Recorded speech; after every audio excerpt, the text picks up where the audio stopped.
right, so we're going to reconvene from last class. We were talking about theme in the books. Can anyone tell me what they remember theme in a book is?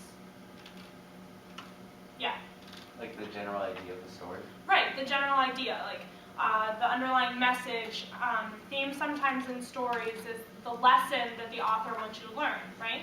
So we're going to do a little exercise. I want you guys just to look around the room and tell me on this card what you see. What is it that you see in this room?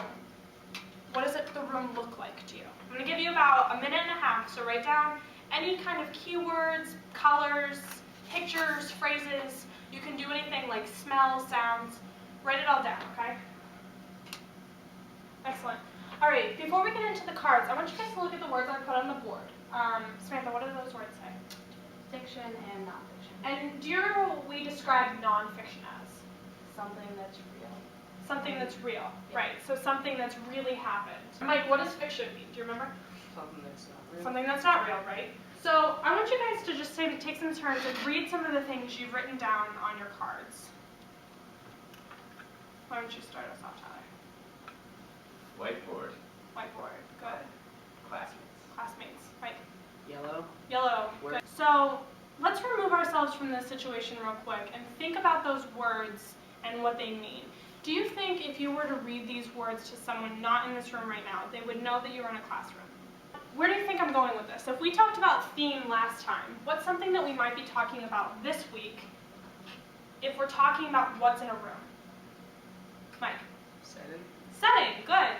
So the setting is where the story takes place, right? And in your writing, this is so important because you really have to set up for your reader where you're taking them, right? If you're writing about something, the best kind of writing is the writing that really demonstrates your understanding of location.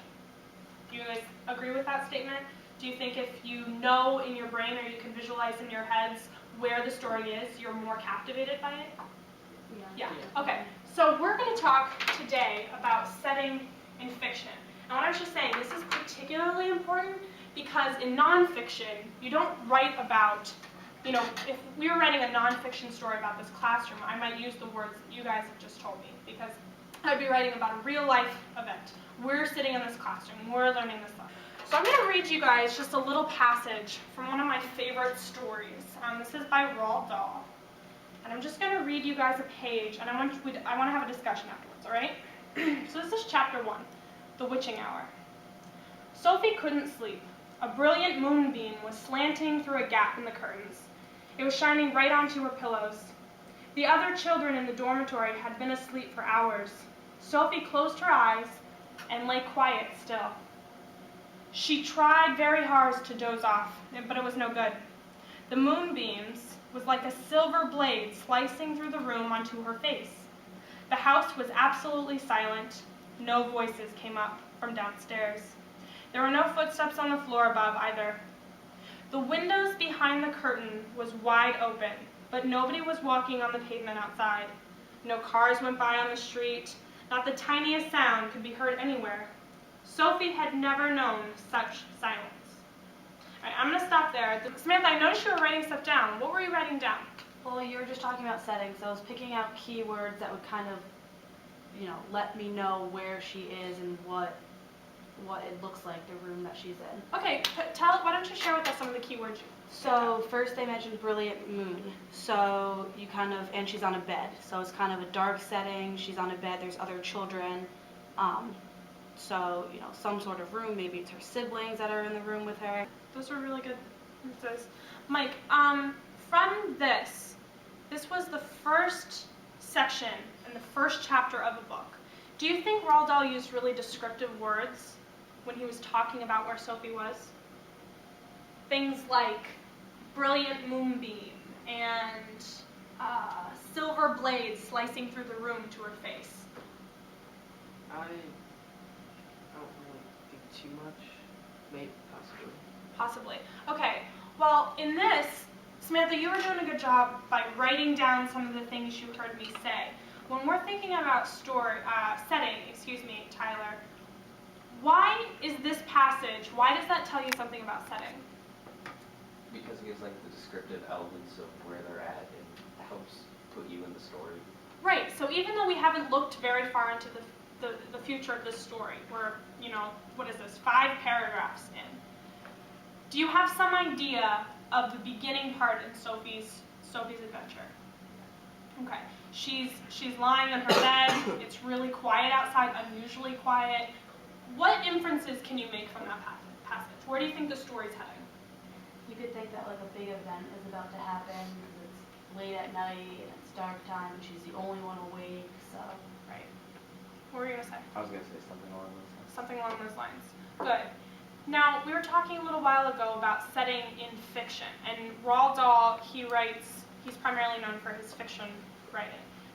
He needs to take you somewhere. He has to set up the story, right? He has to give it a location. He has to give it a place. Now, I want to kind of break from Roald Dahl, and I want you guys to flip your cards over on the other side, and we're going to think about your writing now, because really the reason we're studying setting is so that you guys can apply that to your own writing, so that you guys can apply that, and also so that you can identify it when you're reading future fiction. So I want you to think about the theme, we talked about that last time, of your story. Come up with some sort of story, and I want you guys to give it a setting, give it a location. So for homework tonight, what I want you to do, we just read the first page in Roald Dahl's book, right, the BFG. I want you to write a first page. It doesn't need to be a whole page, but a few paragraphs that kind of get your story started. Really key in on what is the setting of my story. It's fictional, so it can be about anything you want. It doesn't have to be realistic. But I want you to really use descriptive words that tell your audience where your story's going to go, okay? All right. So I just finished up a lesson differentiating setting in a fictional story. I wanted to spend a little bit of time really defining what fiction versus nonfiction was, because I think a lot of students struggle with that. So I think that went well. I think we spent a good amount of time on that. I also think the class participation went well in the exercise. I know that that's very circumstantial, and you'll always get students who participate more than others, but I think we had a good amount of participation in the room, and I think that kind of interaction student to teacher went well.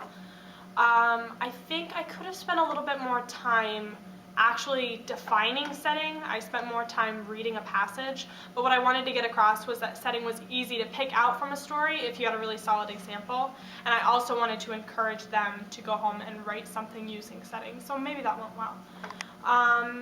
And then I think what could have made it better is by offering more time for student questions to me. I think I maybe tried to squeeze too much into the lesson, get through all the content, and didn't really give enough time for the students to ask me something that they maybe had questions about. So I think that would be definitely something to improve upon.